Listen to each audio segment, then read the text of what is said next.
Welcome to crime diaries. ముందుగా ఛత్తీస్గఢ్ రాష్ట్రం బీజాపూర్లో జరిగిన ఎక్స్చేంజ్ ఆఫ్ ఫైర్లో వీర మరణం పొందిన అమర జవానులకు శ్రద్ధాంజలి, వారి సేవలకు నా సెల్యూట్.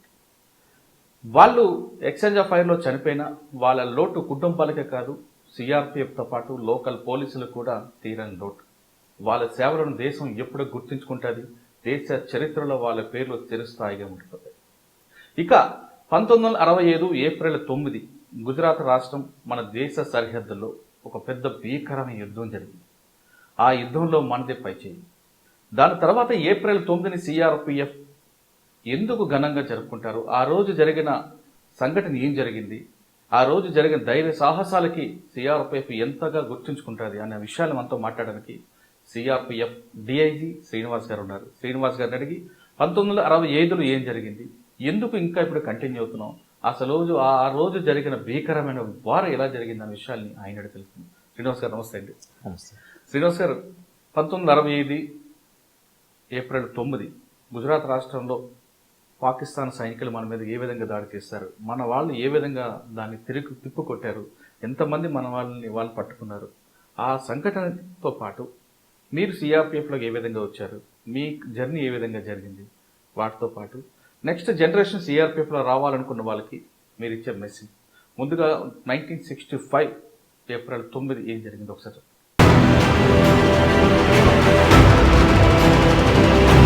युद्ध संख्या से नहीं, साहस, बलिदान और मातृभूमि पर मर मिटने के जज्बात से जीते जाते हैं।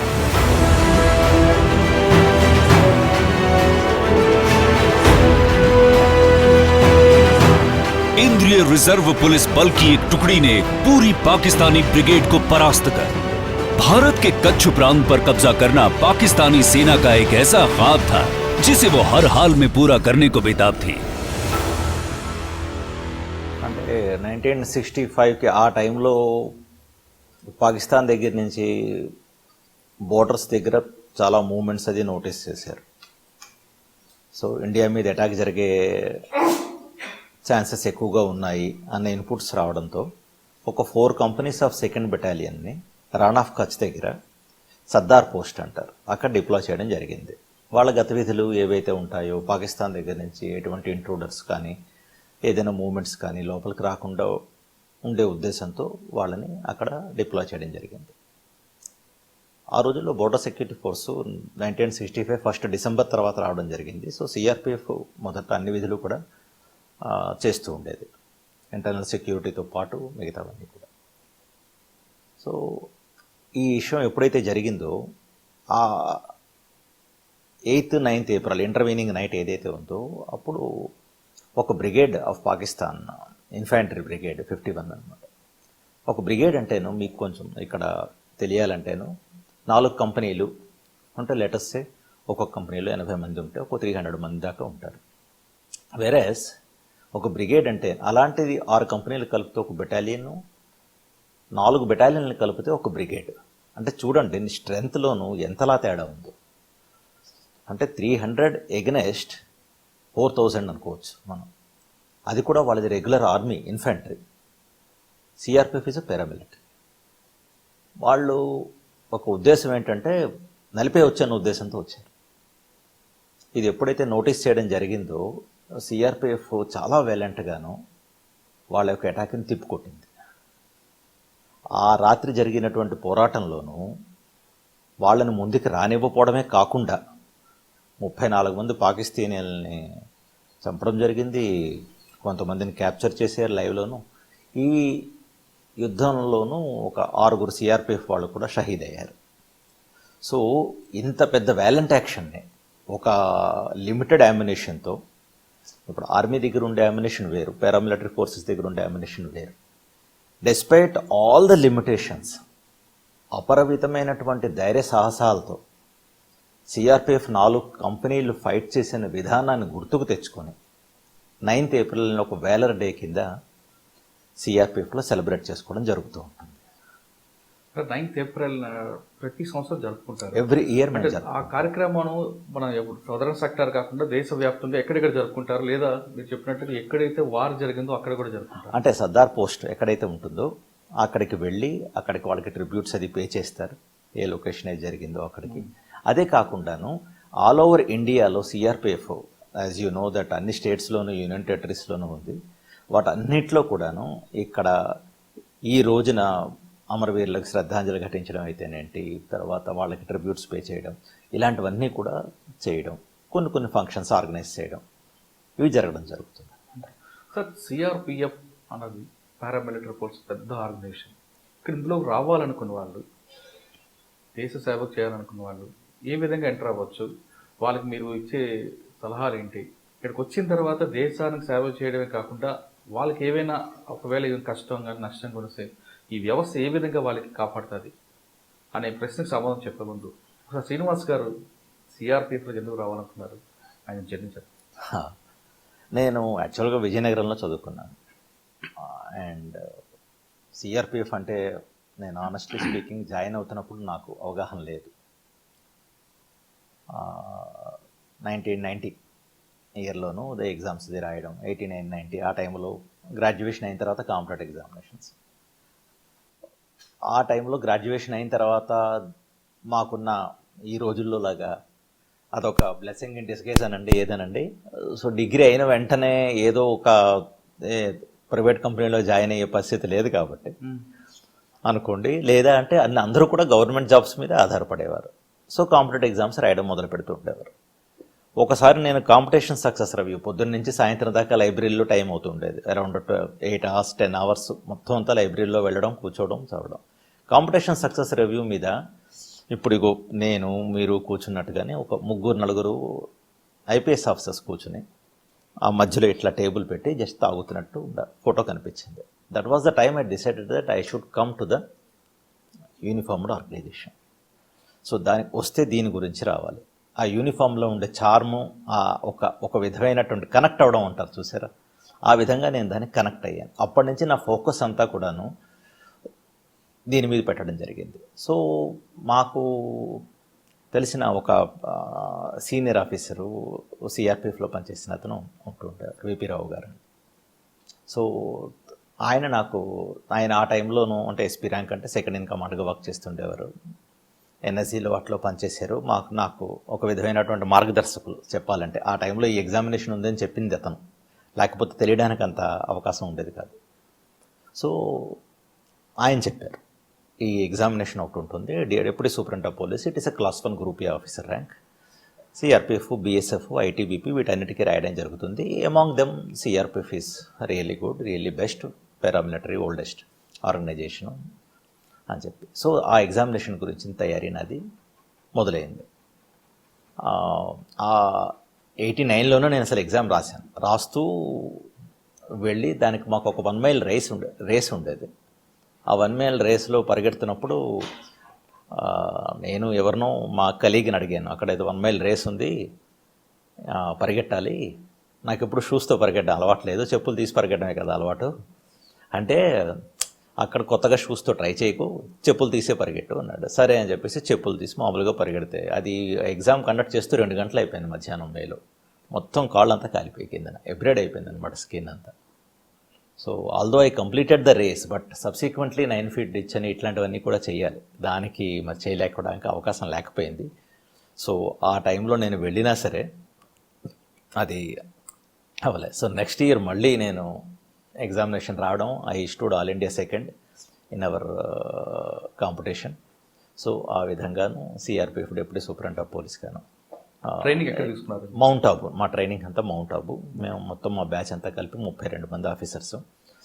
సౌత్ ఇండియా దగ్గర నుంచి చెప్పాలంటే 4 ఉండేవారు. దాంట్లో 2 ఒక అతను ఇంజనీర్, అతను మళ్ళీ మధ్యలో వదిలి వెళ్ళిపోయాడు. అండ్ దాన్ని మరో అతను కూడాను ఇంకొకడు రావడంతో వెళ్ళాడు.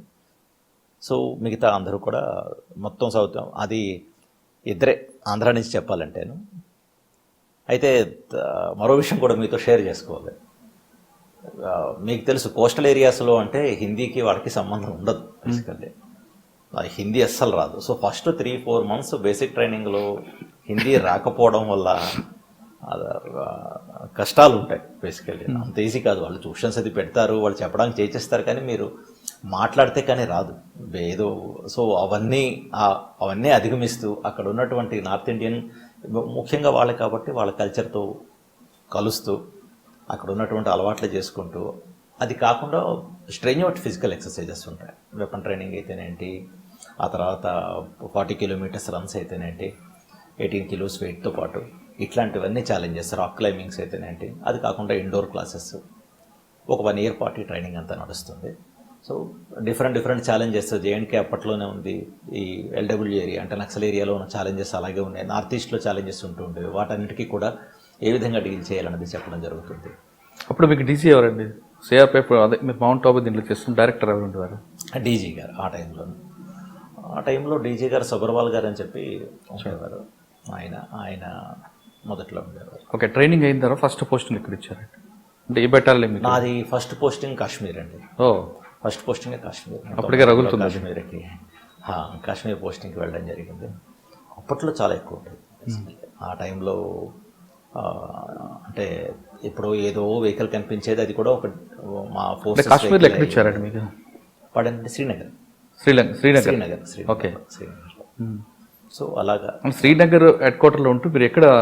అంటే కంపెనీ లొకేషన్స్ కదా, deputy superintendent of police company లొకేషన్స్లో ఉంటాం.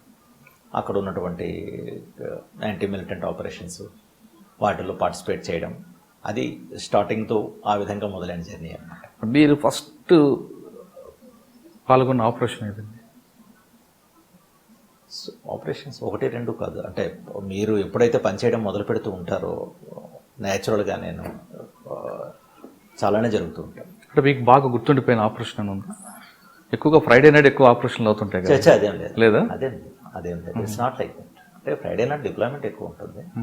ఎందుకంటే అక్కడ ఫ్రైడే నాట్ బికాస్ అక్కడ ప్రేయర్స్ అవి ఎక్కువగా జరుగుతాయి కాబట్టి ఆ టైంలో డిప్లాయ్మెంట్ ఎక్కువ చేస్తూ ఉంటారు. ఎందుకంటే కొంతమంది మిస్లీడ్ చేస్తారు. దాంతో అక్కడ ఉన్న యూత్ మిస్లీడ్ అయ్యి వాళ్ళు స్టోన్ పెల్టింగ్ దారి తీయడాలని, ఆ తర్వాత ఇలాంటివన్నీ చేస్తారు, లేకపోతే వైలెంట్గా అయిపోతారు అన్న ఉద్దేశంతోనూ వాళ్ళని చెక్ చేయడానికి అని చెప్పేసి అప్పుడు డిప్లాయ్మెంట్ ఎక్కువ అవుతూ ఉంటారు. ఆ విధంగా చేస్తూ ఉంటారు.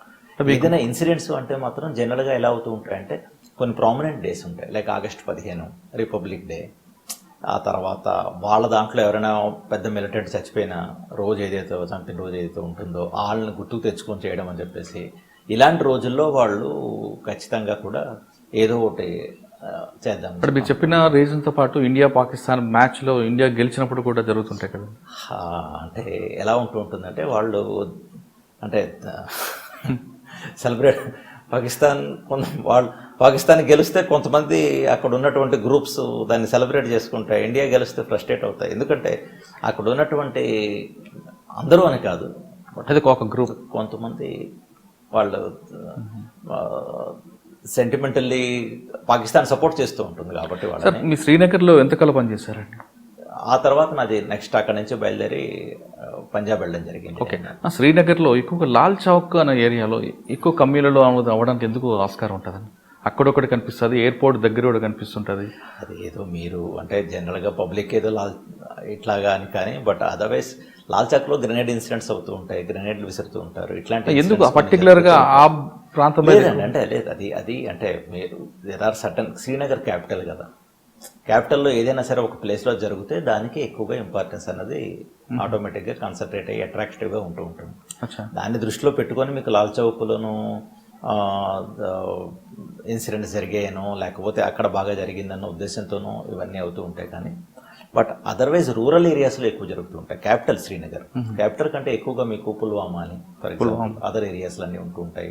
కుప్వాడ అని వీటిలో ఏటైతే ఇన్సిడెంట్స్ ఉంటాయి, షోపైన్ అని, ఇట్లాంటి వాటి అన్నింటిలో కూడా ఎక్కువగా ఇన్సిడెంట్స్ జరుగుతూ ఉంటాయి. అంటే మనకి శ్రీనగర్కి పాకిస్తాన్ కరెక్ట్ బార్డర్ ప్లేస్ పర్టికులర్గా ఒక ఊరు ఉందండి ఇక్కడ, అక్కడ నుంచి వాళ్ళు ఎక్కువ రావడం చేయడం చేస్తారు. ఇన్ఫ్లెక్స్ అనేది వేరియస్ లొకేషన్స్ నుంచి ఉంటూ ఉంటుంది. ఈవెన్ మీకు డోడా వాళ్ళ దగ్గర నుంచి కూడా ఉంటూ ఉంటుంది, మరికొన్ని ఏరియాస్ దగ్గర నుంచి కూడా ఉంటుంది. So it is not like Srinagar is city కదా, క్యాపిటల్ కదా, దానికి బోర్డరు పాకిస్తాన్ దగ్గర నుంచి రావడం అని కాదు. రూరల్ ఏరియాస్ ఏవైతే ఉన్నాయో వాటిలోంచి కొంచెం మూమెంట్స్ అవి ఎక్కువ ఉంటాయి. కాబట్టి ఇప్పుడు బీఎస్ఎఫ్ కూడా ఉంది కాబట్టి జనరల్గా బీఎస్ఎఫ్ వాళ్ళు మానిటర్ చేస్తూ ఉంటారు. సో అయితే ఏంటంటే బోర్డర్ చాలా ఎక్కువ, ఎక్కడి నుంచి అయినా సరే ఇన్ఫ్లెక్స్ రావడానికి అవకాశం ఉంటూ ఉంటుంది, మూమెంట్స్ రావడానికి అవకాశం ఉంటుంది. నెక్స్ట్ పంజాబ్ వచ్చారు? నెక్స్ట్ పంజాబ్. పంజాబ్లో ఎక్కడికి చేశారు మీరు? సో పంజాబ్లో నేను అంటే ఇనిషియల్ పోస్టింగ్ గురుదాస్పూర్, తర్వాత అమృత్సర్, పఠాన్కోట్ ఈ ఏరియాస్లో నేను పనిచేశాను. ఆ టైంలో పంజాబ్ కూడా హాట్గానే ఉండేది. పంజాబ్లో కూడా మీకు రాంపురా సెక్టార్ ఒకటి కనిపిస్తుంటుందండి, సాంబా సెక్టార్. ఈ రెండు సెక్టార్లు కూడా ఎక్కువగా చొరబాట్లు ఉంటాయి, అక్కడ కూడా ఎక్కువగా. అంటే ఆ టైంలో అగైన్ పాకిస్తాన్ ప్రేరేపించినటువంటి ఉగ్రవాదం ఉండేది కదా ఆ టైంలో కూడా. సో ఆ టైంలో అయితే నేను ఇప్పుడు 89-90లో పీక్లో ఉంటూ ఆ తర్వాత మెల్లిమెల్లిగా సబ్సైడ్ అవ్వడం మొదలుపెట్టింది. జేఎన్కే పక్క ఎక్కువగా దృష్టి వెళ్ళిపోయింది అచ్చా. ఆ తర్వాత. సో అదే కాకుండాను మన కేపీఎస్ గిల్ గారి, ఆ తర్వాత రొబేరా గారి నేతృత్వంలోనూ with help of CRPF and all, so బాగా దాన్ని అణిచివేయగలిగారు. బేసికలీ బ్రహ్మాండంగా అణిచివేయగలిగారు. అక్కడ ఉన్నటువంటి మిలిటెన్సీని అంతటినీ కూడా కూకటవేళ్లతో పెకిలించినట్టు అయిపోయింది అనమాట. సార్, పఠాన్కోట్ అనేది చాలా మీరు పనిచేస్తారని చెప్తున్నారు. ఆ air base company air base ఉంది, అక్కడికి వచ్చి వాళ్ళు అటాక్ చేశారంటే అంటే సింధు నది మీద రావచ్చా, లేదంటే వాళ్ళు ఆల్రెడీ పఠాన్కోట్ సరౌండింగ్లో వాళ్ళకి ఏమైనా షెల్టర్స్ అని అనుకోవచ్చా?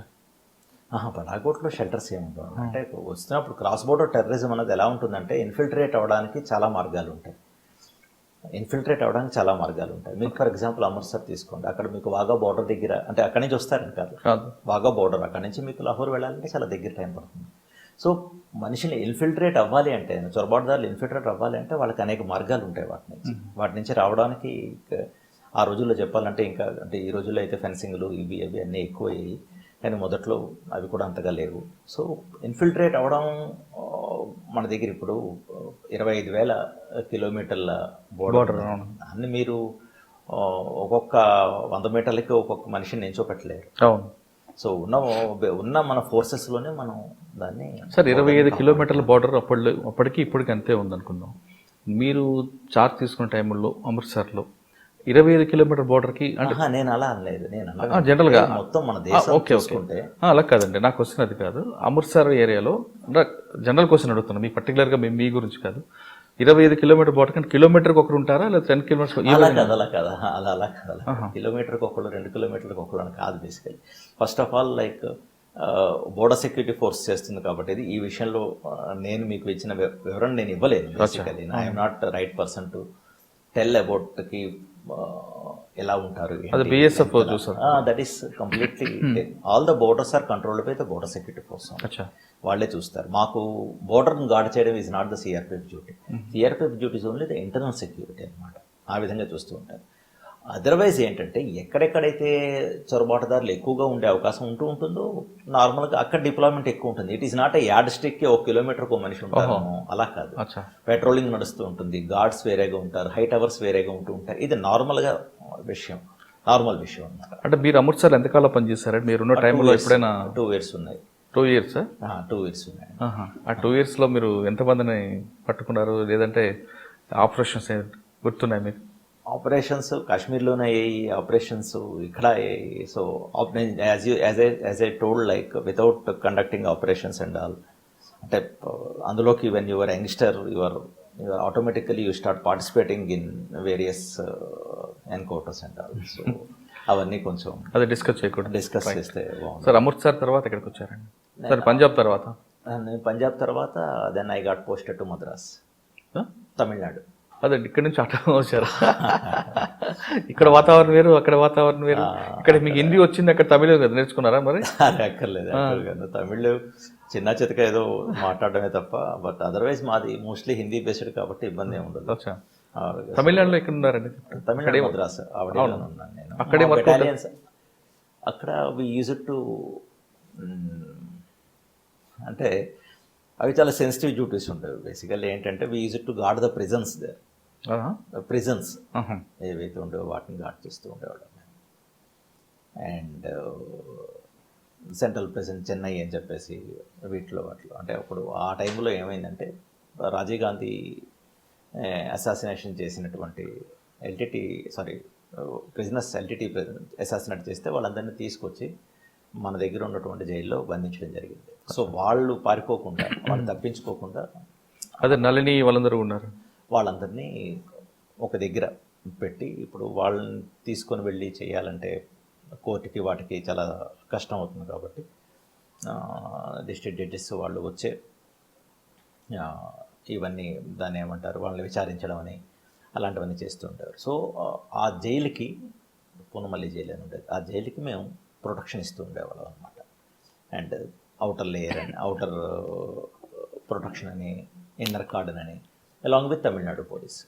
సో ఆ డ్యూటీస్ చేస్తూ ఉండేవాళ్ళం. అండమాన్ నికోబార్ ఐలాండ్స్లో కూడా మా డిప్లాయ్మెంట్ ఉంటూ ఉండేది, అది చూస్తూ ఉండేవాళ్ళం. అక్కడ జైలు కూడా మీరు ప్రొటెక్ట్ చేసేవారా? అంటే అండమాన్ నికోబార్ ఐలాండ్ ఎట్లా అయిందంటే, ఒకసారి సడన్గా ఖబర్ వచ్చింది, అక్కడ సౌత్ ఈస్ట్ ఏషియన్ దగ్గర నుంచి కొంతమంది తప్పించుకొని వచ్చారు, వాళ్ళని అరెస్ట్ చేసి పెట్టారని చెప్పేసి, సో అక్కడ జైల్ని టేక్ ఓవర్ చేయడానికి అని చెప్పేసి, దెన్ నేను కంపెనీస్ని తీసుకొని I flu from Chennai to Andaman. So వెళ్ళి అక్కడ ఆ సెక్యూరిటీ అంతా టేక్ ఓవర్ చేసి ఎస్టాబ్లిష్ చేసి కొన్నాళ్ళు ఉండి అక్కడి నుంచి ఒక 3 to 4 months ఉండి అక్కడి నుంచి రావడం జరిగింది. నెక్స్ట్ ఎక్కడికి వచ్చారు? అది అయిపోయిన తర్వాత దెన్ మా బెటాలియన్ సడన్గా కార్గిల్కి మూవ్ అయింది. కార్గిల్? సో ఆ టైంలోనూ అదే, సో అక్కడ సిచ్యువేషన్తో then we went to Kargil. అంటే అప్పుడు మీరు డిఎస్పీ పోస్ట్లో ఉన్నారా? ప్రమోషన్ లేదు, అప్పటికి నేను డిప్యూటీ కమాండెంట్ కింద ఉన్నాను. సో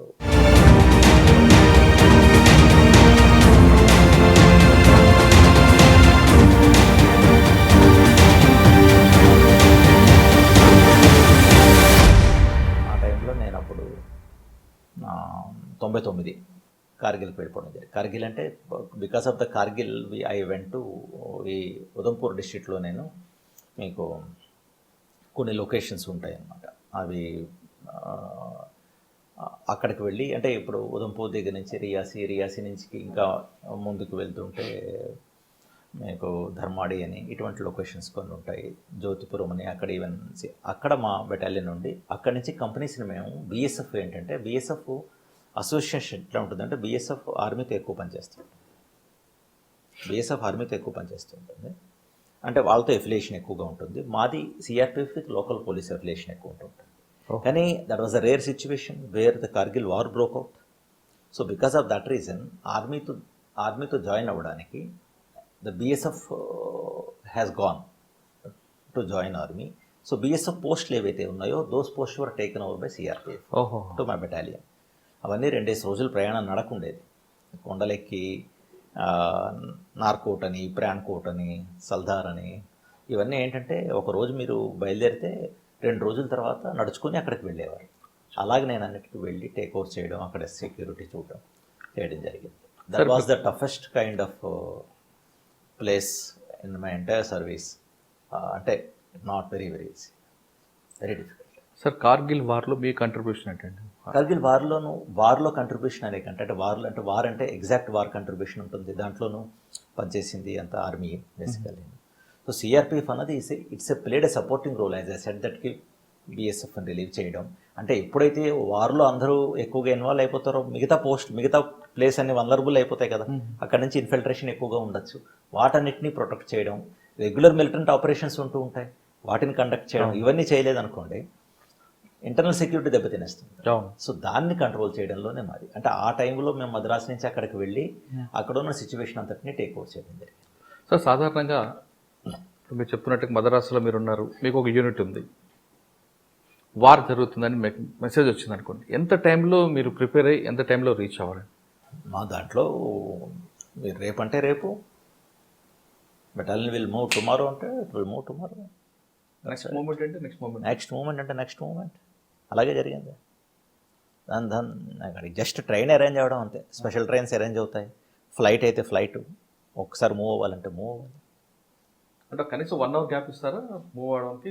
అంత టైం పడుతుంది కదా, ఎందుకంటే మీరు అన్ని అరేంజ్ చేసుకోవాలి కదా. అంటే ఇట్లాంటివన్నీ ఇప్పుడు ర్యాపిడ్ యాక్షన్ ఫోర్స్ ఉంటుంది, దాంట్లో అయితే మీకు 1 hour డ్రిల్ అని ఉంటుంది, అది చెప్పగానే 1 hourలో మూవ్ అయిపోతుంది కంపెనీ.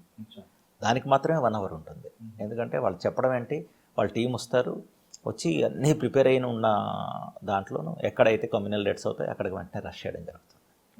అలా ఉంటుంది. మీరందరూ ఒక క్యాంప్లో ఉన్నారండి,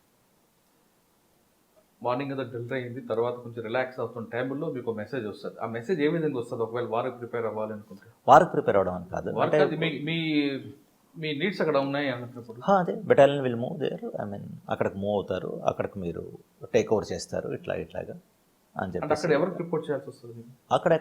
అక్కడ ప్రతి సెక్టర్కి ఒక ఐజీ ఉంటారు, ఆయన ఆపరేషన్స్ అన్ని చూస్తూ ఉంటారు. మాకు వచ్చే ఆర్డర్స్ అన్నీ ఢిల్లీ నుంచి వస్తాయి, హెడ్ క్వార్టర్. హెడ్ క్వార్టర్ నుంచి, ఢిల్లీ హెడ్ క్వార్టర్ నుంచి. మీరు సదరన్ సెక్టర్, నార్త్ సెక్టర్, ఏ సెక్టర్ అంటే అక్కడికి రిపోర్ట్ చేయాల్సి. అంతే. ఇప్పుడు మేము వెళ్ళిన జేఎండ్కే సెక్టర్ అనుకోండి, జేఎండ్ సెక్టర్కి వెళ్ళి రిపోర్ట్ చేస్తాం. సో వీఆర్ దెన్ అక్కడికి వెళ్ళిన తర్వాత that IG will year mark wear the battalion వెళ్ళకు అని చెప్పేసి. సో అక్కడికి వెళ్ళడం జరుగుతుంది. అంటే ఇప్పుడు బెటాలియన్ చేంజ్ ఓవర్స్ ఆగిపోయి కొన్ని ఏళ్ళకి బట్టి. మీరు అక్కడ వెళ్ళిన తర్వాత మీకు అకామిడేషన్స్ కానీ మిగతావన్నీ కూడా ఐజీ టేక్ అవుట్ చేసుకుంటారా? ఆయన See, the accommodation, providing the accommodation is the responsibility of the state. Always. Providing accommodation is the state responsibility. And వాళ్ళతో అక్కడ ఉన్నటువంటి లోకల్ సిఆర్పిఎఫ్ అడ్మినిస్ట్రేషన్ లయస్ చేసి నోడల్ ఆఫీసర్, నోడల్ ఏజెన్సీ అంటారు, ఎలక్షన్స్ అయినా అంతే, వాళ్ళతో మాట్లాడి చేసి ఇది సంగతి, ఇంతమంది ట్రూప్స్ వస్తున్నారు, కంపెనీ ఈ విధంగా ఉంటుంది, వాళ్ళకి మీరు ఈ విధంగా అకామిడేషన్ ప్రొవైడ్ చేయాలని చెప్పడం జరుగుతుంది. Then it is the responsibility of the district SP and district collector to provide the accommodation, required accommodation to the men. ఆ విధంగా ఇవ్వడం జరుగుతుంది. కార్గిల్ తర్వాత ఎక్కడికి వచ్చారు? ఆ తర్వాత త్రిపుర. నాగాలాండ్, త్రిపుర, మేఘాలయ అదొక సెక్టర్. అదొక సెక్టర్. త్రిపురకి then battalion move to Tripura. అక్కడ డిఫరెంట్ వార్ ఉంటుంది కదండి. అక్కడ డిఫరెంట్ వార్. అక్కడ ట్రైబల్స్, బోడో వాళ్ళు కనిపిస్తుంటారు. అస్సాంలో you call it as Bodo తీవ్రవాదులు. త్రిపురకు వచ్చేసరికి ఏంటంటే మీకు అక్కడ చెక్మాస్ అనేవారు. సో అక్కడ బంగ్లాదేశ్ దగ్గర నుంచి చొరబాటు ఉంటాయి. యాక్చువల్గా అదొక, అంటే ఒక్కొక్కటి మీకు ఒక్కొక్క పుస్తకం ఓపెన్ చేస్తుంది. అవును, ఇక్కడ కాశ్మీర్ ఒకటి కనిపిస్తుంది, పంజాబ్ ఒకటి కనిపిస్తుంది, ఇక్కడికి వెళ్తారు ఒకటి కనిపిస్తుంది, అక్కడ త్రిపురకు వెళ్తారు మారిపోతుంటది. అంటే మీరు మోడస్ ఆపరెండి మార్చాలి. మీరు మీ దగ్గర ఉన్నటువంటి అంటే ఓకే, అంటే జేఎన్కేలో డీల్ చేసినట్టుగా త్రిపురలో డీల్ చేయరు, త్రిపురలో డీల్ చేసినట్టుగా మద్రాసులో డీల్ చేయరు. సో ఇవన్నీ కూడా మీరు మార్చుకుంటూ వెళ్తారు. అక్కడ ఉన్నటువంటి ఇష్యూస్ వేరు, ట్రైబల్స్ ఉంటారు, వాళ్ళకి కొన్ని ఇష్యూస్ ఉన్నాయి, వాళ్ళని కొంచెం గుమరావు చేసేవాళ్ళు, మిస్లీడ్ చేసేవాళ్ళు ఉంటూ ఉంటారు. వాళ్ళకి అక్కడ ఉన్నటువంటి లోకల్ బెంగాలీస్కి పైనుంచి బంగ్లాదేశ్ వచ్చి ఆల్రెడీ సెటిల్ అయిన వాళ్ళకి మధ్యలో టెన్షన్స్ ఉంటూ ఉండేవి. మార్కెట్లు కాల్చేయడాలు ఇట్లాంటివన్నీ జరుగుతూ ఉంటాయి. అదేవిధంగా బెంగాలీలు ఎక్కువ ఉన్న చోట ట్రైబల్స్ వచ్చేసి వాళ్ళని ఊచకోత చేయడం, వీళ్ళు వెళ్ళి వాళ్ళని ఊచకోత చేయడం, ఇటువంటివన్నీ కొన్ని ఇన్సిడెంట్స్ జరుగుతూ ఉంటాయి. వీళ్ళని ఎప్పుడైతే ఆపడం జరుగుతూ ఉంటుందో ఫోర్సెస్ మీద అటాక్స్ మొదలవుతూ ఉంటాయి. త్రిపురలో వెళ్ళినప్పుడు మీకు బాగా గుర్తుండిపోయిన ఘటన ఉందా?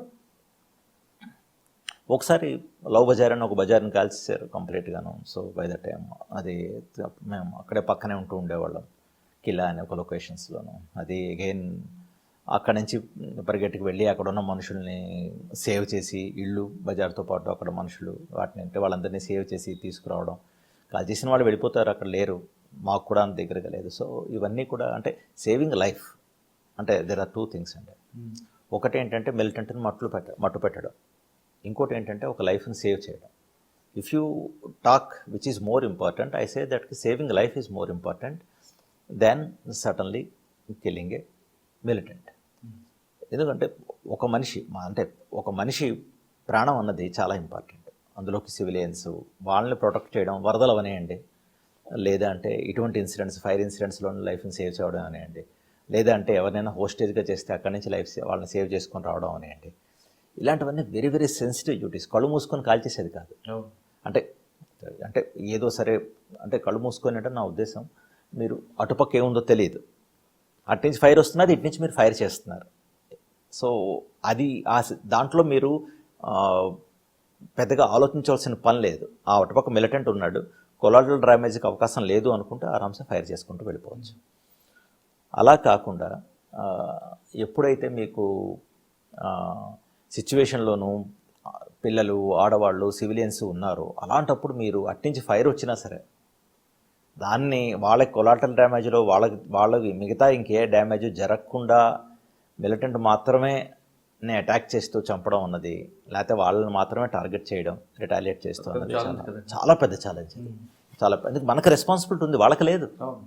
బట్ వీ హ్యావ్ రెస్పాన్సిబిలిటీ కదా. సో ఒక ఇన్నోసెంట్ ప్రాణం పోయినా సరే మనకి లైఫ్ అంతా అది కెలుకుతూ ఉంటుంది. చెప్పాను కదా నేను మీకు, అంటే త్రిపురలో కంటే కాశ్మీర్లో ఎక్కువ ఉంటూ ఉండేది బేసికల్. నేను త్రిపురలోనూ అంబుషెస్ ఉంటాయి, అంటే మీరు వెళ్తూ ఉంటారు సడన్గా, అంటే అన్ని హిల్లాక్స్లా ఉంటూ ఉంటాయి, పైనుంచి గ్రెనేడ్ విసరడాలు, ఫైర్ చేయడాలు, ఆ తర్వాత మేము తీసుకొని మళ్ళీ తిరిగి ఫైర్ చేయడాలు. దాంట్లో కొన్ని మిలిటెంట్స్ అది అంబుష్ జరిగినప్పుడు జరిగిన ఇన్సిడెన్సెస్ ఉన్నాయి. త్రిపురలోను. ఓకే. సో ఒక కంపెనీ లొకేషన్స్కి వాటికి విజిట్ చేస్తున్నప్పుడు వెళ్ళడం, సేమ్ కాశ్మీర్లోను అటువంటి ఇన్సిడెంట్స్ జరిగాయి. అంటే I have put on 30 years of service. So anybody for that matter సర్వీస్లో ఉన్న తర్వాత ఇటువంటి ఇన్సిడెంట్స్ జరగలేదంటే ఆశ్చర్యపోవాలి. ఎందుకంటే ఏదో కంపెనీ లొకేషన్స్లో ఉంటాడు, కంపెనీ లొకేషన్స్ నుంచి విజిట్ చేస్తూ ఉంటారు, ఆపరేషన్స్కి వెళ్తూ ఉంటారు, అరెస్ట్ చేయడానికి వెళ్తూ ఉంటారు, ఆ తర్వాత ఏదైనా ఇన్పుట్ వస్తుంది ఫలానా దగ్గర మీకు ఉందని, సో దానికి వెళ్తూ ఉంటారు. సో దాంట్లో మీకు ఫైరింగ్ అప్పుడప్పుడు ఇన్నోసెంట్స్ ఉంటూ ఉంటారు.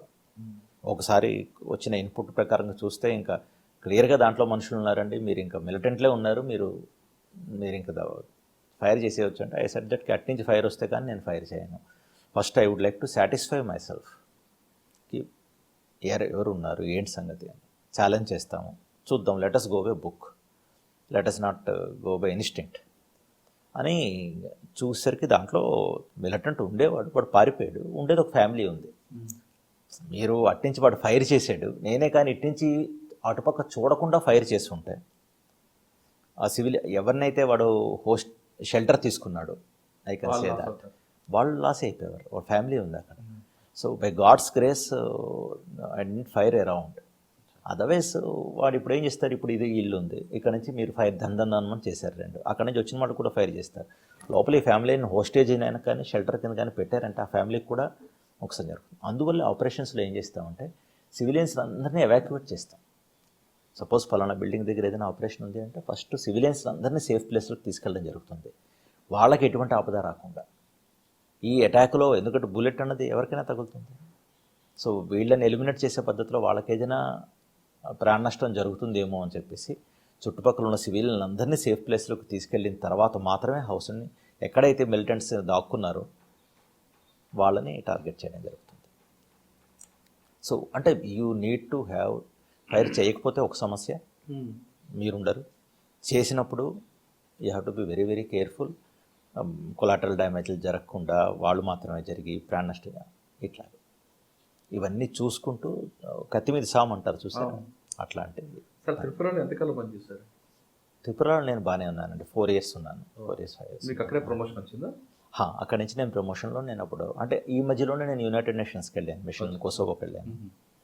సో కొసోవోలోను అక్కడ చాలామంది కంట్రీ పీపుల్తో వర్క్ చేయడం జరిగింది. ఇట్స్ ఎ వండర్ఫుల్ ఎక్స్పీరియన్స్ యాక్చువల్గాను. నేను as an international police officer వెళ్ళడం, అక్కడ ఉన్న వాళ్ళందరూ వివిధ అలగ్ కంట్రీస్తో పనిచేయడం అన్నది.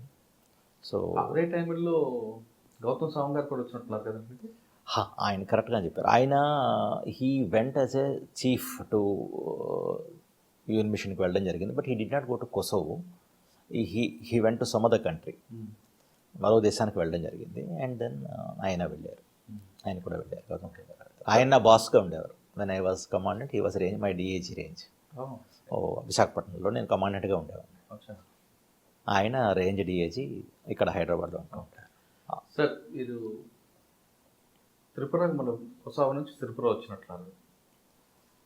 Yes, again I reported back to Tripura after 1 year of UN mission, after serving there. As I said 4 years complete చేసిన తర్వాత ఎక్కడ వచ్చారు నెక్స్ట్? ఎక్కడ పెట్టారు? Then I went to rapid action ఫోర్స్కి నాకు పోస్టింగ్ జరిగింది, 99 బెటాలియన్. యాక్చువల్గా యాజ్ ఎ డిప్యూటీ కమాండెంటే అక్కడ నుంచి నేను వెళ్ళడం జరిగింది, but with in span of. So అక్కడ ర్యాపిడ్ యాక్షన్ ఫోర్స్లో అందువల్లే నేను ఆ 1 hour డ్రిల్ ఇవన్నీ మీకు చెప్పగలిచాను నేను. సో అక్కడ నుంచి ఏదైనా సరే కమ్యూనల్, అప్పుడు ఇక్కడ మన కృష్ణారావు గారు కమిషనర్ ఆఫ్ పోలీస్గా ఉంటూ ఉండేవారు. సో ఆ టైంలో ఇక్కడ డ్యూటీస్ అది చేయడం జరిగింది. మన చార్మినార్ దగ్గర అయితేనేంటి, తర్వాత గోవింద్ సింగ్ గారు ఇక్కడ ఉంటుండే ఆ టైంలో, ఆయన డీసీపీగా ఉంటుండేవారు చార్మినార్ దగ్గర. So then we work together here. So అంటే మీకు సిఆర్పిఎఫ్లో బాగుందో ఆర్ఏఎఫ్ బాగుంది? Rapid action force is comparatively peaceful, more peaceful, only communal riots. That too అది ఎప్పుడైనా సరే సిచ్యువేషను అంతలా ఎరప్ట్ అయితే అన్న ఉద్దేశంతో, అది చాలా వెరీ రేర్ కేసెస్ నవడేస్. ఈ ఎప్పుడైతే ర్యాపిడ్ యాక్షన్ ఫోర్స్ మొదలుపెట్టారో ఆ తర్వాత దగ్గర నుంచి కమ్యూనల్ వింగ్స్, కమ్యూనల్ రైట్స్ అన్నీ కూడా బాగా కంట్రోల్లో వచ్చాయి. ఎస్పెషల్లీ హైదరాబాద్లో చూసుకుంటే సిచ్యువేషన్ ఈస్ అప్పుడు మంచి కంట్రోల్లో ఉంది, ఇప్పుడు చాలా మంచి కంట్రోల్లో ఉంది. So comparatively our job was much lighter. But అదే కాకుండాను మీకు ఇదన్ you will have an opportunity for your children to study and ఇవన్నిటికీ అవకాశాలు ఉంటాయి కదండి. సో వాళ్ళు చదువుకుంటారు, వాళ్ళు పీస్ఫుల్గా ఉంటారు. దట్ వాజ్ ఇప్పుడు నేను ఎప్పుడు వచ్చాను, 2002లో వచ్చాను నేను. ఆ 2002 తర్వాత మళ్ళీ ఇప్పుడే హైదరాబాద్. సో 2002లో ఎన్నాళ్ళు ఉన్నానంటే 6 months ఉన్నాను. ఆ తర్వాత నాకు పోస్టింగ్ మీద నేను శ్రీనగర్కి వెళ్ళిపోయాను, మళ్ళీ 2IC ప్రమోషన్ వచ్చింది. ప్రమోషన్ మీద మళ్ళీ నేను కాశ్మీర్కి వెళ్ళడం జరిగింది. అప్పటికి మోడస్ ఆపరెండి మారింది. అప్పుడు ఫిదాయిన్ అటాక్స్ ఉండేవి. ఫిదాయిన్ అటాక్ అంటే సూసైడల్ అటాక్స్ అనమాట. ఆ కల్చర్ మొదలైంది అక్కడ. మొన్న వచ్చినప్పుడు కల్చర్ మళ్ళీ మారింది అక్కడ. స్టోన్ పెల్టింగ్ మొదలైంది. సో ఒక్కొక్కసారి మోడస్ ఆపరెండిలు మారుతూ ఉంటే అప్పుడు దానికి అనుగుణంగా ఫోర్సెస్ తమ యొక్క వాళ్ళని నైపుణ్యాన్ని పెంచుకుంటూ ఉండాలి. ఎలా దాన్ని డిఫెండ్ చేయాలి, వాళ్ళని ఎలాగా వీటన్నిటిని నిరోధించాలి అని కూడా తెలుసుకుంటూ ఉండాలి. సార్ ఇప్పుడు కాశ్మీర్లో మీరు ఎగ్జాంపుల్ చెప్తున్నారు, ఒక్కొక్క 5 సంవత్సరాలకు ఎంఓ మారిపోతుంటుంది. ఎంఓ మారి తగ్గట్టు మీరు ఫోర్స్ కూడా యాక్షన్ చేయాలి, అప్డేట్ చేసుకుంటాం. ఓకే, దీనికి సంబంధించిన ట్రైనింగ్ ఏమైనా జరుగుతుంది ఎప్పటికప్పుడు? అబ్సల్యూట్లీ ఉంటుంది, అబ్సల్యూట్లీ ఉంటుంది. ఇప్పుడు ఐఈడీస్ ఎక్కడైనా ప్లాన్ చేస్తున్నారు, ఐఈడీని ఎలాగా డిటెక్ట్ చేయాలి, ఎలా డిస్పోజ్ ఆఫ్ చేయాలి, డాగ్ స్క్వాడ్స్, బాంబు స్క్వాడ్స్, ఆ ఎంఓకి తగ్గట్టుగా ఫస్ట్ బెల్టింగ్ ముందు రకరకాల ఫిదాయిన్ అటాక్ దానికి తగ్గట్టుగా క్యాంపులన్నింటినీ మంచిగా మీరు బ్రహ్మాండంగా డిఫెండ్ చేసి స్ట్రక్చర్ చేసి ఉంచుకుంటారు. ఎటువంటి పెనట్రేషన్ చేయకుండా ఉంచుకుంటూ ఉంటారు. ఎక్కడి నుంచే నేను ఇన్ఫిల్ట్రేట్ అయ్యే అవకాశం ఉంటుంది కాబట్టి వాళ్ళు చచ్చిపోదామని వస్తున్నారు కదా. They are ready to die. Militants are ready to die. చచ్చిపోదాం అనుకున్నవాడు ఎంతకైనా బరితెగిస్తాడు కదండి. వాడు ఏముంది, వాడు లోపలికి రావడం, ఫైర్ చేసుకుంటూ లోపలికి వచ్చేయడం. మేము అలా ఫైర్ చేయలేము, ఎందుకంటే క్యాంప్స్ అన్నవి లోకల్ పాపులేషన్ ఉండే ఏరియాలో ఉంటాయి, బయట నుండి బోర్డర్లో కాదు, ఎక్కడో ఉన్నాయి, మనం ఫైర్ చేసి వచ్చాను. So it is inside the campus. So ఎవరైనా వస్తున్నారు అంటే, ఇప్పుడు ఒక మనిషి వస్తాడు క్యాంప్లో, వాడు ఎవడు, వాడు మిలిటెంట్ అనుకొని ఫైర్ చేసి లేరు కదా మీరు. వాడు సివిలియన్ అడ్రస్ కోసం అడుగుతూ ఉండొచ్చు, లేకపోతే తెలియక, లేకపోతే బుర్రపాడైన వాడు అయి ఉండొచ్చు, ఎవరైనా అవ్వచ్చు. ఒక మనిషి లోపలికి దగ్గరకు వస్తున్నాడు అంటే వాడిని మీరు టక్కన కాల్చి పారేయలేరు. సో పోలీస్ దగ్గర ఉన్నది కూడా అదే, సెల్ఫ్ డిఫెన్స్లోనే ఫైర్ చేస్తాం. సో అలాంటి పరిస్థితుల్లో వాడుకొని వచ్చి మన దగ్గర క్యాంపుకి వచ్చి ఫైర్ చేసేంత వరకు వెయిట్ చేసామంటే అర్థం ఏంటి, ఆల్రెడీ లాస్ జరుగుతుంది. చాలా డిఫికల్ట్ సిచ్యువేషన్. అందువల్ల బ్యారియర్స్ పెట్టి వీళ్ళు మోర్చాలో ఉండి ఛాలెంజ్ చేసి ఎవరు నువ్వు అని అడిగి అప్పుడు. సో రాత్రిపూట వాళ్ళు టార్గెట్ చేసుకుంటూ ఉంటారు జనరల్గా. లోపల క్యాంపులోకి చొరబడాలంటే 2, ఎంతమంది 3 ఈ విధంగా రావడం జరుగుతూ ఉంటుంది. కానీ సిఆర్పిఎఫ్ సక్సెస్ఫుల్లీ రిటాలియేటెడ్ దట్. ఫిదాయిన్ మొదట్లోనూ ఇబ్బంది అయింది, అంటే స్టార్టింగ్ అంటే ఏదైనా సరే తెలియనప్పుడు మనకి క్యాంప్స్, ఆ తర్వాత క్యాంప్ ప్రొడక్షన్ బ్రహ్మాండంగా పెంచారు. దాంతో ఇది డెస్పరేషన్ ఎప్పుడు మొదలవుతుంది, అవతల వాడు చచ్చైనా సరే ఏదైనా చేద్దాం అనుకుంటున్నాడు అంటే ఏంటంటే మిగతా అన్ని విషయాల్లో వాడు ఫెయిల్ అవుతున్నారు. ఆ తర్వాత డెస్పరేషన్లో ఇది మొదలవుతుంది. మీరు కాశ్మీర్లో పనిచేస్తున్నప్పుడు అటువంటి సంఘటన ఏమైనా మీకు గుర్తుందా? జరిగాయండి. దాంట్లో ఈ లాస్ట్ ఆఫీసర్స్ ఆల్సో ఒకటి చెప్పగలరా? ఒక బెటాలియన్లోనూ ఈ విధంగా చొరబాటు జరిగింది రాత్రి. శ్రీనగర్లోనే జరిగింది. సో ఆ తర్వాత రాత్రి అంతా అక్కడ వెయిట్ చేయడం అంతా ఉండడం జరిగింది. అండ్ రాజేంద్ర ప్రసాద్ గారు, ఆయన అప్పుడు ఐజీగా ఉండేవారు. అండ్ ఇఫ్ ఐఎమ్ కరెక్ట్, ఆయన ఐజీగా ఉండేవారు. డీజీ ఎప్పటికి అవ్వలేదు. రాజేంద్ర కుమార్ గారు కదా, రాజేంద్ర ప్రసాద్ గారు, మన హైదరాబాద్ తెలంగాణగా డీజీగా రిటైర్ అయ్యారు కదా. ఆయన అప్పుడు అక్కడ ఉండడం జరిగింది. సో ఆ టైంలో నేను I was SP rank officer, అంటే సెకండ్ ఇన్ కమాండ్. సో ఆ టైంలో ఆపరేషన్ అది జరగడం దల్ లేక్ దగ్గర. ఆ ఆపరేషన్లోనూ ఇప్పుడు ఒక మనిషి లోపలికి చొరబడిన తర్వాత వాడు ఎక్కడో దాక్కుంటాడు, ఎవరు వచ్చినా వాడు ఫైర్ చేస్తాడు. ఎక్కడ పర్టికులర్ ఏరియా? దల్ లేక్ దగ్గర అండి. లేక్ దగ్గర బెటాలియన్స్ ఉంటూ ఉండేవి. దల్ లేక్ దగ్గర కొన్ని బెటాలియన్స్. ఒకటి కాదు యాక్చువల్గా ఏంటంటే, మీరు దల్ లేక్ ఎదుర్కొన్నా అంటే బోటింగ్ వెళ్ళే ఏరియా అనే కాదు కదా, ఇలా లేక్ ఉంటుంది అంతాను. సో ఆ ఏరియాలో హౌస్ బోట్ బ్యాక్ సైడ్ కూడా మీకు ఒక బెటాలియన్ ఉంది అంటే అదే అంటున్నాను నేను. ఒక బెటాలియనే కాదు, చాలా బెటాలియన్స్ ఉన్నాయి. బెటాలియన్స్ అంటే మీరు ఎప్పుడు చూసారో మీరు నాకు తెలియదు. ఆ టైంలో ఎక్కువ డిప్లాయ్మెంట్ ఇంకా ఎక్కువ ఉండేది. సో వేరే చోట్ల రాత్రిపూట వాళ్ళు ఫైర్ చేసి లోపలికి ఎంటర్ చేయడం జరిగింది. ఫైర్ చేయగానే గ్రెనేడ్ విసురుతారు, ఫైర్ చేస్తారు. సో అప్పుడు ఆ టైంలో ఎంటర్ జరిగింది. సో వాళ్ళని ఐడెంటిఫై చేసి రాత్రి అంతా మాట వేసి పొద్దున్న అయిన తర్వాత ఎర్లీ డాన్లో ఆపరేషన్ చేసి వాళ్ళు ఎలిమినేట్ చేయడం జరిగింది. సో అంటే అటువైపు ఆ టైంలో మన వైపు ఎంత లాస్ ఏం జరిగింది? మనం we lost our second in command officers ఇద్దరు మ్యాటర్ అయ్యారు. ఎందుకంటే ఏ రూమ్లో ఉన్నాడో తెలియదు, వెతకాలి, వెళ్ళాలి. We're participated in the operation. So some of them mister Anandan అని చెప్పేసి excellent officer second in command. ఆయన సరే అతనికి బ్రహ్మాండమైన అనుభవం ఉంది జేఎన్కేలోను, తమిళనాడు. అతను house room to room search చేయడానికి అని చెప్పి వెళ్ళినప్పుడు ఇప్పుడు ఒక రూమ్ అప్పటికి ప్రొటెక్షన్ తీసుకొని సైడ్ నుంచి తలుపు తీసినా సరే ఆ లోపల నక్కి ఉండడం వల్ల అక్కడి నుంచి ఫైర్ చేశాడు. దానికి అతనికి బుల్లెట్ తగిలి అతను షహీద్ అయ్యాడు. చేతరామ్ అని చెప్పి ఇంకో అతను 2YC అతను ఉండేవాడు. ఆయనకి ఒక మనిషిని సేవ్ చేస్తూ అతను ప్రాణం పోయింది పొద్దున 3:30కి. He try to save a person and then again అక్కడ ఒక దగ్గర దాగి ఉన్నటువంటి మిలిటెంట్ ఫైర్ చేయడం వల్ల అతను దీస్ 2 లాసెస్. బట్ వాళ్ళని ఎలిమినేట్ చేయడం జరిగింది, మిలిటెంట్లు కూడా చంపారు. బట్ పెద్ద లాస్. అంటే వాళ్ళు ఆ టైంలో దీంట్లో ఒకటి ఏంటంటే మీరు చూడవలసింది, officers are leading from the front. Officers that to rank of second in command and SP rank officers are leading from the front and then operating and then ప్రణాళిక కూడా తెగించి ఆపరేట్ చేశారు. So that is what the CRPF is all about. So it is they lead from the front, leaders lead from the front, officers oriented force, officers lead చేస్తూ ఉంటారు ఆపరేషన్స్ని. So men will have that motivation that as our officers are leading the operation. So Kashmir తర్వాత మరి next స్టేట్కి వచ్చారు. కాశ్మీర్ తర్వాత then I walked in Nizamabad. Naxals area. So ప్రస్తుతం మన IG మహేష్ గఢా గారు అక్కడ SPగా ఉండేవారు. సో నేను అక్కడ 2YCగా. అక్కడ ఎన్ని ఎక్స్చేంజ్ ఆఫ్ ఫైర్లు ఉంటాయి? అక్కడ తక్కువ యాక్చువల్గాను. అంటే అప్పటికే ఆంధ్ర పోలీస్ సక్సెస్ఫుల్లీ ఆంధ్ర అంటే ఆ టైంలో ఆంధ్ర తెలంగాణకి అది కంబైన్డ్గా ఉంటుంది, కంబైన్డ్ ఆపరేషన్స్ చేసేవారు. We use to safeguard the police stations. మా కంపెనీస్లో ఉండేవి, పోలీస్ స్టేషన్స్లో ప్రొటెక్ట్ చేస్తూ వాళ్ళతో పాటు కంబైన్డ్ ఆపరేషన్స్ చేస్తూ ఉండేవాళ్ళం. వి రికవర్డ్ దాన్ని ఏమంటారు మైన్స్ అని ఇవన్నీ అవన్నీ రికవర్ చేయడంలో స్టేట్ పోలీస్తో కలిపి ఆపరేషన్స్ రికవర్ చేయడం జరుగుతూ ఉండేది. సో ఎక్స్చేంజ్ ఆఫ్ ఫైర్స్ మీరు చెప్పినట్టుగా కొన్ని జరుగుతూ ఉండేవి. మిలిటెన్సీ ఆపరేషన్స్కి వెళ్తున్నప్పుడు, కూంబింగ్కి వెళ్తున్నప్పుడు అవి కూడా జరుగుతూ ఉండేవి. సో అది కంపెనీ లెవెల్లో కంపెనీ లెవెల్లోనూ ఆఫీసర్స్ వాళ్ళు, ఎందుకంటే నిజామాబాద్లోని హెడ్ క్వార్టర్స్ ఉండేది. కంపెనీలు వచ్చేసరికి కామారెడ్డి అని, డిచ్పల్లి అని కొన్ని వేరే లొకేషన్స్ నుంచి అక్కడి నుంచి బయలుదేరి వెళ్తూ ఉంటారు అనమాట. అక్కడ నుంచి మళ్ళీ ప్రమోషన్ మీద నేను విశాఖపట్నం వెళ్ళిపోయాను. Okay.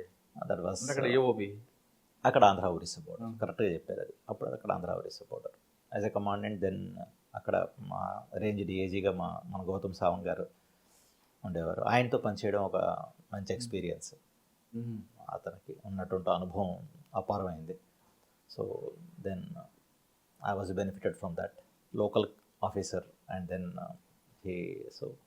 Then we started training our boys also in the pattern of the Grey Hounds. వాళ్ళతో పాటు ట్రైనింగ్ ఇప్పించడం. కంపెనీస్ సీలేరు, జీకేవిధి, చింతపల్లి ఇవన్నీ కూడా అట్ ఆంధ్ర ఒరిస్సా బోర్డర్లో ఉండే ఏరియాస్. అప్పుడు ఎక్స్చేంజ్ ఆఫ్ ఫైర్ జరగలేదండి? ఉంటాయండి. దాంట్లో మైన్స్ ఉండే, డైరెక్షనల్ మైన్స్ రికవర్ చేసాము. అది వాటిని తీసుకొని రావడం జరిగింది. ఇలాంటివన్నీ కూడా జరిగాయి. ఓకే. సో వాటన్నిటిని రికవర్ చేయడం అంటే అంత ఈజీ కాదు. అది లోపల వాళ్ళు చేసి ఉంచుతారు. ఆ తర్వాత దాంట్లో ఎక్స్ప్లోజివ్స్ నింపి దాన్ని డైరెక్షనల్ మైన్స్ లేపేద్దామని చూస్తారు. సో అట్లాంటివన్నీ రికవర్ చేయడం అండ్ దెన్ కొంతమంది కంబైన్డ్ ఆపరేషన్స్లో నక్సల్ని వాటిని ఎలిమినేట్ చేయడం అది జరిగింది. నెక్స్ట్ ఎక్కడికి వచ్చారు? వైజాగ్ తర్వాత then on deputation I went to Kolar gold field. Kolar gold, అక్కడ బంగారం ఉండేది లేదు. అంటే కోలార్ గోల్డ్ ఫీల్డ్లోనూ ఎప్పుడైతే సర్వీస్లో కోలార్ గోల్డ్ ఫీల్డ్లోనూ 4,000 రూపాయలు బంగారం ఉన్నప్పుడు అంటే అదొక అద్భుతం. Kolar gold field is an extraordinary place. ఇప్పుడు ఒక బొగ్గు గనుల్లో పనిచేస్తే సింగరాణి కాలరీస్లోనే లాభం ఉంటుంది అనుకుంటాం. అలాంటిది కోలార్ గోల్డ్ ఫీల్డ్లో పనిచేస్తే ఎవరైనా ఆ రోజుల్లో కోలార్లో 2 ఎస్పీలు ఉండేవారు. ఒకళ్ళు డిస్ట్రిక్ట్ ఎస్పీ కోలారు, ఇంకొకరు కోలార్ గోల్డ్ ఫీల్డ్కి ఒక ఎస్పీ. అంటే ఏ డిస్ట్రిక్ట్లోనే 2 ఎస్పీలు చూడరు మీరు.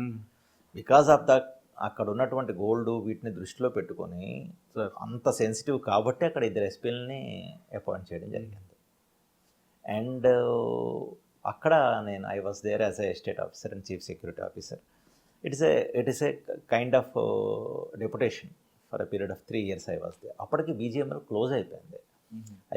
అయినా సరే ఏంటంటే అక్కడ ఎంక్రోచ్మెంట్స్ జరుగుతూ ఉండడం, లేదా అంటే దొంగతనాలు జరుగుతూ ఉండడం, ఇట్లాంటివన్నీ జరుగుతాయి. కాబట్టి దాన్ని కంట్రోల్ చేయడానికి అని చెప్పి నేను డెప్యుటేషన్కి వెళ్ళాను. సో అది మంచి సాటిస్ఫాక్షన్ ఇచ్చింది నాకు, the way I performed there. And then అక్కడ ఉన్నటువంటి వాళ్ళ కాన్ఫిడెన్స్ని గెయిన్ చేయడం. అక్కడ వేరే సెన్సిటివిటీ టైప్ డ్యూటీస్ ఉంటుండేవి. It was not easy there. ఇప్పుడు లోకల్ పబ్లిక్ ఏదైనా కడుతూ ఉంటే వాళ్ళని ఆపాలి, మీరు విరగొట్టాలి, చెయ్యాలి అంటే అక్కడ నుంచి రెసిస్టెన్స్ వస్తుంది. ఇక్కడ తుపాకులతో పని కాదు. అక్కడంతా మీరు మీ యొక్క మాటల చాతుర్యంతో లేదా అంటే నెగోషియేట్ చేసి లోకల్ పోలీస్తోనూ ఉంటాం కాబట్టి దాని ద్వారా చెప్పి ఇలాంటివి కాదు అని చెప్పి ఆపుతూ ఉండడం, చేస్తూ ఉండడం చేస్తాం. సో అవన్నీ చేయడం జరిగింది. అక్కడ ఎంతకాలం ఉన్నారండి? 3 years అంటే. అక్కడ నుండి ప్రమోషన్ వచ్చిందా మీకు? అక్కడే ప్రమోషన్ వచ్చింది. DAG 2011లో డిఏజీగా ఓకే. అయ్యి అక్కడి నుంచి నేను గౌహతి వెళ్ళిపోయాను. అక్కడ గౌహతి ప్లస్ మేఘాలయ ఈ 2 కూడా రేంజ్ డిఏజీగా ఉన్నాను. ఓకే. అక్కడ మీరు ఇక్కడ ఇంకొక చెప్తున్నారు ఇందాక మనం అనుకున్నట్లుగా బోడో తీవ్రవాదులు కిడ్నాప్ చేస్తుంటారు. అక్కడ కిడ్నాప్స్ అన్నది మొదలయ్యాయి యాక్చువల్గా వాళ్ళ టైంలోనే. ఎప్పటికప్పటికీ చేస్తుండేవారు. ర్యాన్సమ్ గురించి అని బ్యాంక్ వాళ్ళను లేకపోతే ఇంకోళ్ళను కాంట్రాక్టర్స్ ఇట్లాంటి కిడ్నాప్స్ అవి ఉంటూ ఉండేవి. అది కాకుండా ఆ విధంగా కిడ్నాప్ చేసిన ఎవరినైనా మీరు రెస్క్యూ చేశారా అస్సాంలో? అంటే లేదు, ఇది అగైన్ అంటే మీరు నేను రెస్క్యూ చేశానా అంటే పర్సనల్గా మీ కంపెనీ మా బెటాలియన్ ఇప్పుడు డిఏజీ ర్యాంకులకు వచ్చేసరికి మీరు as a commandant you have 6 companies, as a DAG you have another 5 battalions under you. So అన్ని బెటాలియన్స్ కూడా ఆపరేషన్స్లో పాల్గొంటూ ఉంటాయి. సో ఆ విధంగా మీకు గుర్తుండిపోయిన ఘటన ఉందా అస్సాంలో? అంటే ఆపరేషన్స్ కోబ్రా కూడా ఉంటూ ఉండేది మా కింద ఆ టైంలోనూ. వాళ్ళతో పాటు కంబైన్డ్ ఆపరేషన్స్ నడుస్తూ ఉండేవి. వాళ్ళ ద్వారా నక్సల్స్ అంటే అక్కడ ఉన్నటువంటి మిలిటెంట్స్ని ఎవరైతే ఉంటారో ఇన్సర్జెన్సీ అంటారు వాళ్ళు మొట్టపెట్టడం జరిగింది. కొంతమంది ఇంపార్టెంట్ తీవ్రవాదుల్ని వాళ్ళని ఎలిమినేట్ చేయడం జరిగింది. అప్పుడు తెలుగు వ్యక్తిని కిడ్నాప్ చేయడం సెన్సేషన్ అయిందండి, మీకు గుర్తుందా? నేను విషయం చెప్తాను మీకు. నేను కాలేజీలో చదువుతున్న రోజుల్లోనూ మా ఫాదర్ వాళ్ళ ఎల్డర్ బ్రదర్ ఒక అతను ఉండేవారు. సో వాళ్ళ అబ్బాయి ఆ టైంలోనూ గౌహతిలోనూ ఈ ఆయిల్ రిఫైనరీస్లో పనిచేసేవాడు as an engineer. So all of sudden వాళ్ళకి అతనికి నోట్ రావడం అండ్ నువ్వు వదిలేసే వెంటనే వెళ్ళిపో అని చెప్పేసి మెసేజ్ ఇవ్వడం జరిగింది. సో అంటే you don't leave job just like that. So వచ్చిన తర్వాత చూసి సరే అయితే ఏంటి ఏదో రసర్లే అనుకుంటే మన్నాడు వచ్చి కాల్ చేసి వెళ్ళిపోయారు. So youngster just married, that was the first instance in those డేస్కి ఆ టైంలో అనమాట. అది నాకు ఇయర్ కూడా గుర్తులేదు, 80s అండ్ 86 లోపు అయి ఉంటుంది. ఆ టైంలో జరిగిన ఇన్సిడెంట్ అది. సో ఆ విధంగా అక్కడ జరుగుతూ అంటే నాన్ అస్సామీస్ ఎవరైతే ఉన్నారో వాళ్ళందరినీ కూడాను బయటికి పంపించే ప్రయత్నం జరిగింది. So that's what it happened there. So మేము వెళ్ళినప్పుడు కొన్నిటికి ఎవరైతే ఉంటూ ఉంటారో వాళ్ళకి ప్రొటెక్షన్ కింద కొన్ని లొకేషన్స్ డిప్లాయ్మెంట్స్ ఉంటూ ఉండేవి. అక్కడ మీరు కమ్యూనల్ వైలెన్స్ వేరే టైప్లో ఉంటూ ఉంటుంది. కోక్రాచార్ అని చెప్పి ఇట్లాంటి లొకేషన్స్లో ఒక్కసారి వచ్చిందంటే అది వైలెన్స్, కమ్యూనల్ వైలెన్స్, ఒకళ్ళనొకళ్ళు చంపుకోవడాలు చేయడాలు విపరీతంగా ఉంటాయన్నమాట. అప్పుడు వాళ్ళకి వేరే క్యాంప్స్ ఆర్గనైజ్ చేసి వాళ్ళందరినీ వేరేగా పెట్టడం జరుగుతుంది. వాళ్ళకి ప్రొటెక్షన్ కింద సిఆర్పిఎఫ్ ఉంటూ ఉంటుంది. ఇలా జరుగుతూ ఉంటాయి. ఇది కాకుండా సైమల్టేనియస్గా ఆపరేషన్స్ మేఘాలయలో ఎక్కువగా సెక్టర్లో ఆపరేషన్స్ ఎక్కువ అవుతూ ఉండేవి. తురా అని చెప్పి మరో దగ్గర కొన్ని ఈ గారో హిల్స్ అంటారు, అక్కడ కొన్ని ఆపరేషన్స్ జరుగుతూ ఉంటాయి. సో అస్సాంలో మీకు కృష్ణ అని ఒక ఐపీఎస్ ఆఫీసర్ మీకు ఏమైనా ఎదురుపడ్డారా? ఆ టైంలో సదర్న్ సెక్టర్లోనే పనిచేసిన రాజుగారు ఉన్నారు కదా, ఆయన అక్కడ కలిసాను నేను. ఆ టైంలో అతను మేఘాలయ పోలీసులో అస్సాం మెగా పోలీస్ ఐజీగా ఉంటూ ఉండేవారు. నేను రేంజ్ డిఐజీగా ఉంటాను. ఫస్ట్ ఇంటరాక్షన్ అతనితో అక్కడ జరిగింది. తర్వాత ఎక్కడికి వచ్చారండి అస్సాం తర్వాత? నాది అస్సాం మేఘాలయ అయిన తర్వాత then I came to Bengaluru. Peaceful area. So I was there just for 1 year. Then again I went to Kerala. అక్కడే ఉందండి వర్క్? అక్కడ గ్రూప్ సెంటర్, ఇక్కడ మీరు చంద్రాన్ని కొట్టినట్లా చూస్తున్నారు అట్లాగే అడ్మినిస్ట్రేషను అండ్ ఎలక్షన్స్ కండక్ట్ చేయడం. ఇట్లాగా ఈ టైంలో నేను బీహార్కి ఇవన్నీ చేస్తున్నప్పుడే మేము ఎలక్షన్స్ కూడా కండక్ట్ చేస్తూ ఉంటాం. బీహార్ ఎలక్షన్స్ కండక్ట్ చేస్తాను, జేఎన్కేలో ఎలక్షన్స్ కండక్ట్ చేశాను, అలాగే జేఎన్కేలో ఇవన్నీ చేయడం జరుగుతుంది అన్నిట్లోనూ. అలాగే అక్కడ కేరళలో 3 years తర్వాత అక్కడ ఆ టైంలోనూ అడ్మినిస్ట్రేషను ప్లస్ ఇవి ఆపరేషన్స్ అంటే నక్సల్ ఆపరేషన్స్ కావు, ఆపరేషన్స్ రోల్ కాదు నాది, దాంట్లోనూ అడ్మినిస్ట్రేటివ్ రోలు ప్లస్ ఎలక్షన్స్ కండక్ట్ చేస్తున్నప్పుడు మాత్రం నోడల్ ఆఫీసర్గా మీరు ఆపరేషనల్గా చేస్తూ ఉంటారు. కేరళ తర్వాత హైదరాబాద్ వచ్చారా? లేదండి, కాశ్మీర్. మళ్ళీ కాశ్మీర్ మళ్ళీ కాశ్మీర్. ఈసారి అక్కడ కల్చర్ మళ్ళీ మారింది. స్టోన్ పెయింటింగ్ వచ్చింది. స్టోన్ పెయింటింగ్ 2008 నుంచి మొదలైంది. ఇప్పుడు ఏమొచ్చిందండి మీరు? అదే ఇందులో నేను లేను కాబట్టి నాకు కొత్త. మీరు అడ్మిన్ అయిపోయారు. నేను వెళ్ళినప్పుడు అదే స్టోన్ పెయింటింగ్ అది అది అంటే స్టోన్ పెయింటింగ్ చేస్తున్నారని అవతల మనిషిని ఫైర్ చేయలేరు. ఫైర్ చేస్తే లోకల్ పబ్లిక్ దగ్గర నుంచి చాలా ప్రొటెస్ట్లు ఉంటుంది. ఎందుకంటే రాళ్ళు విసిరిన వ్యక్తిని చంపేస్తారా మీరు అని. సో బుల్లెట్ అంటే కొన్ని బుల్లెట్ టు బుల్లెట్, అందువల్ల చాలా రెస్ట్రెయింట్ చూస్తారు మీరు ఒక ఏదో బౌన్సర్స్ వేస్తున్న వ్యక్తి క్రికెట్ డిఫెండ్ చేస్తున్నట్టుగా మీరు డిఫెండ్ చేసుకుంటూ ఉండడం. అఫ్కోర్స్ టీయర్ స్మోక్ అని చెప్పి చేయడం, ఆ తర్వాత రబ్బర్ బుల్లెట్స్ కొన్ని వచ్చాయి, రబ్బర్ బుల్లెట్స్ని ఫైర్ చేస్తూ ఉంటే కొంతమంది ఇంజూరీ అయ్యారని దానికి కూడా మ్యాక్సిమం రెస్టెంట్స్ యూస్ చేసేవాళ్ళం. రబ్బర్ బుల్లెట్స్ అంటే మామూలు బుల్లెట్స్ కాకుండా రబ్బర్ బుల్లెట్స్ ద్వారా మోకాళ్ళ దగ్గర అక్కడ తగిలినా సరే ఇంజూర్ అవుతాడు కానీ చచ్చిపోడు. సో అందువల్ల రబ్బర్ బుల్లెట్స్ని యూస్ చేయాలని చెప్పారు. సో అది పెల్లెట్స్ కూడా అప్పుడు వచ్చినట్టు పెల్లెట్స్ అనేవి అవి యూస్ చేయడం. సో ఇట్లా కొన్ని జరుగుతుండేవి. అయితే వాటిని కూడా మ్యాక్సిమం కఠినమైన పరిస్థితుల్లోనే నేను మ్యాక్సిమం రెస్ట్రెయింట్ అంటారు అది చూసి వాడటం జరుగుతూ ఉంటుంది. సో దట్ అక్కడ ఉన్నటువంటి లోకల్ పాపులేషన్కి నుక్సాన్ జరగకుండా ఉంటుంది అనే ఉద్దేశంతో. కాశ్మీర్ నుంచి మరి హైదరాబాద్ వచ్చారు మధ్యలో? ఎస్, కాశ్మీర్ తర్వాత మళ్ళీ అంటే కాశ్మీర్లో అక్కడ ఆ టైంలోనే మరి అమర్నాథ్ యాత్రలు చేయించడం, పార్లమెంటరీ ఎలక్షన్స్, ఆ తర్వాత ఆర్టికల్ 370 అబ్రిగేషన్ అవి జరగడం. Wonderful experience. దీస్ 2 years ఎన్ని జరగాలో అన్నీ జరిగాయి.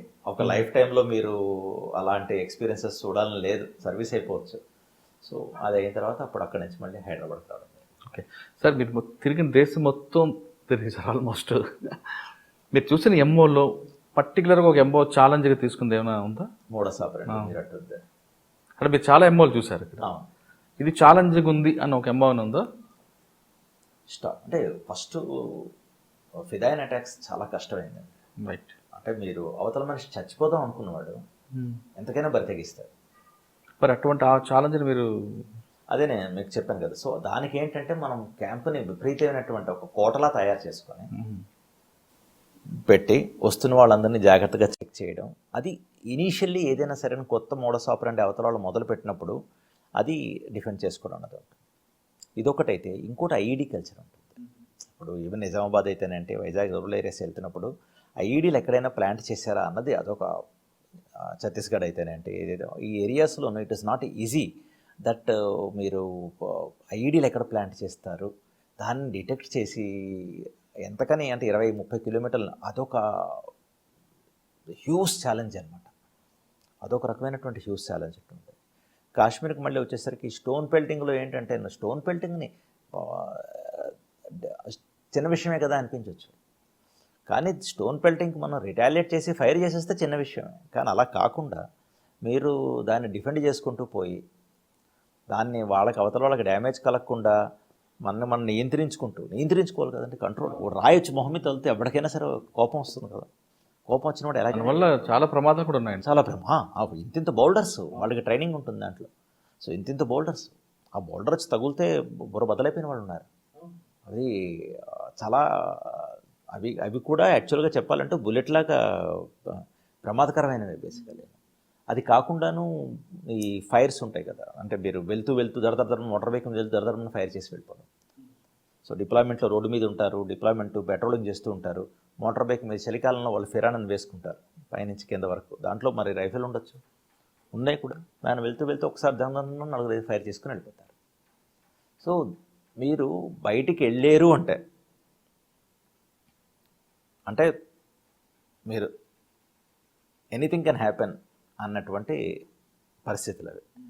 సో అందువల్ల అదే మీకు ఛాలెంజ్ అనిపించింది. అన్నీ కూడా మంచి ఛాలెంజ్, ఇవన్నీ కూడా చాలా గ్రేట్ ఛాలెంజెస్ ఇవన్నీ కూడా. సార్ ఫైనల్గా సిఆర్పిఎఫ్లో రావాలనుకుంటున్న యూత్కి ఇది ఇచ్చే మెసేజ్ ఏంటండి? ఇప్పుడు ఇవన్నీ ఛాలెంజెస్ అండి.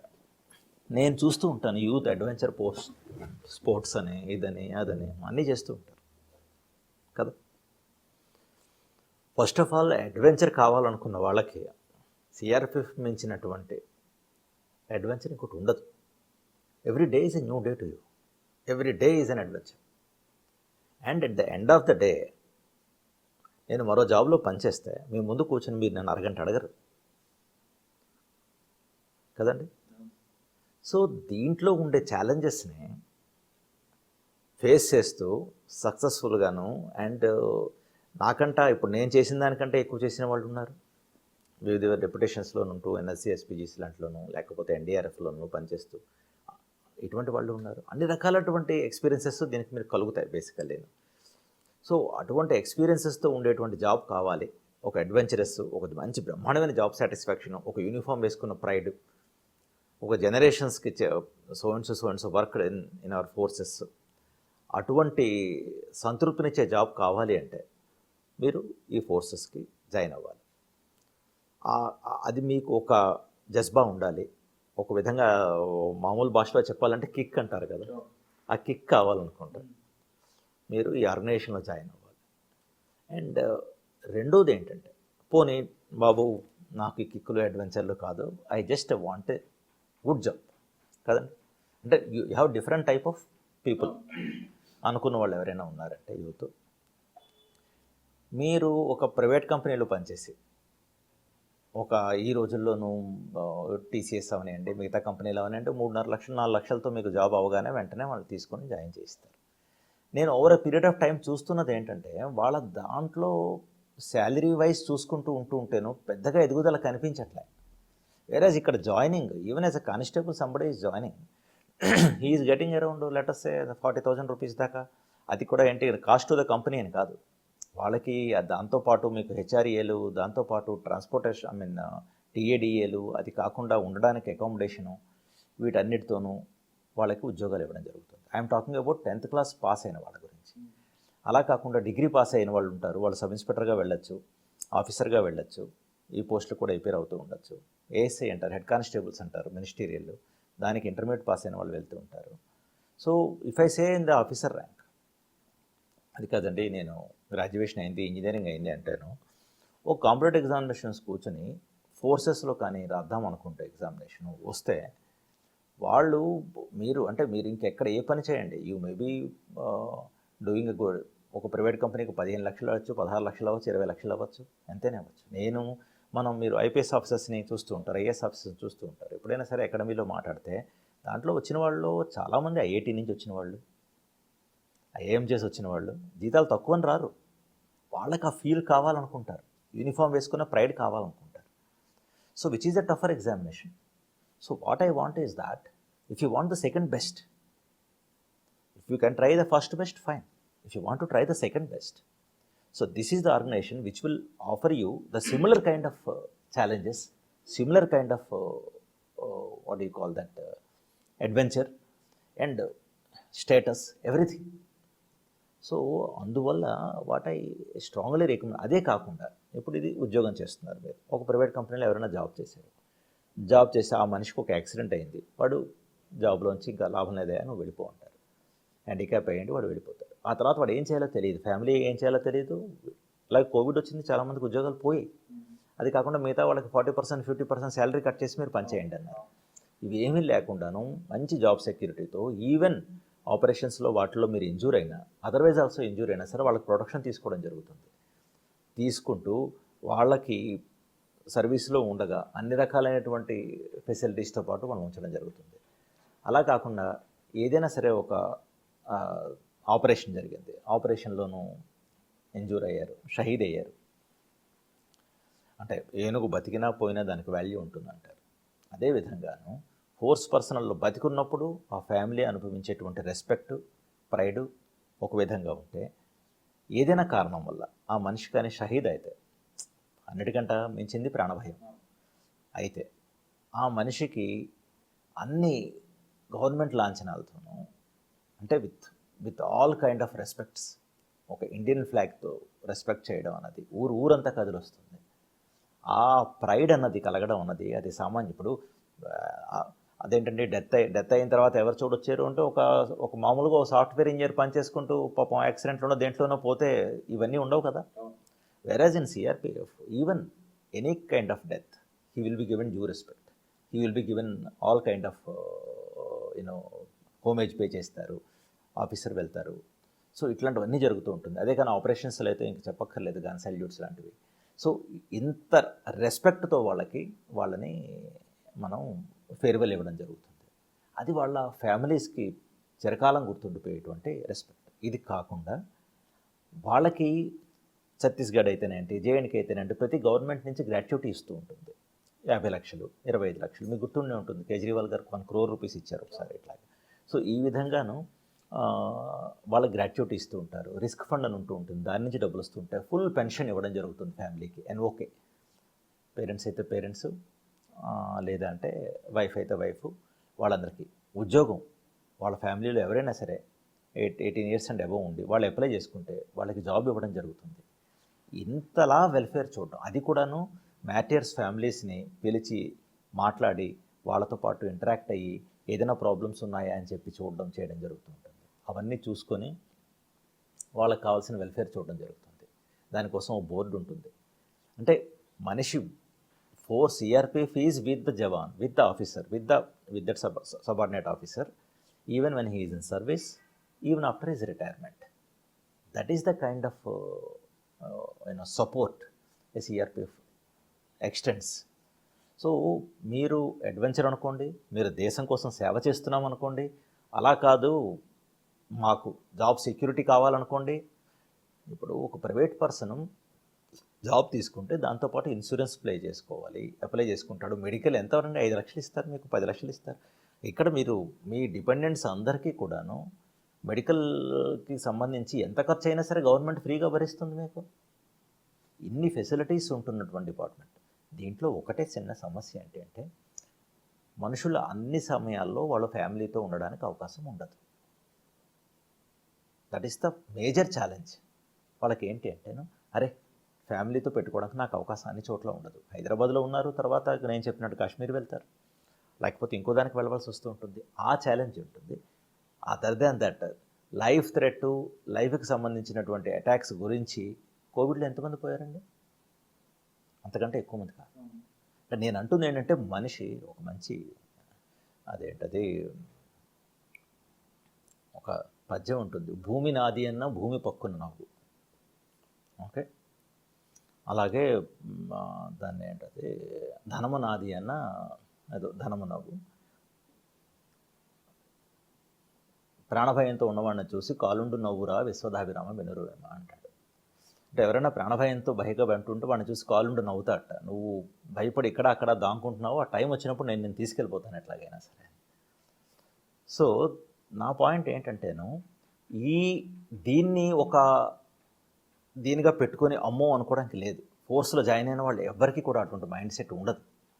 Yes, family is the thing where they wanted to suppose నేను వైఫ్ పిల్లలతో పాటు ఉండి ఒకే దగ్గర ఉంటూ చేసుకోవాలి అనుకున్నప్పుడు కొన్ని సమయాల్లో మీరు అవైలబుల్గా ఉండరు వాళ్ళకి అన్నటువంటి ఒక ఇబ్బంది.